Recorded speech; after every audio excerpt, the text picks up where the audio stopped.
adalah kematian, sebab kematian adalah janji Allah Subhanahu wa taala. Sebagaimana yang telah dicantumkan dalam Al-Qur'an.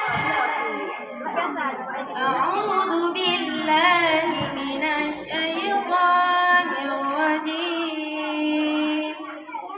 Bismillahirrahmanirrahim.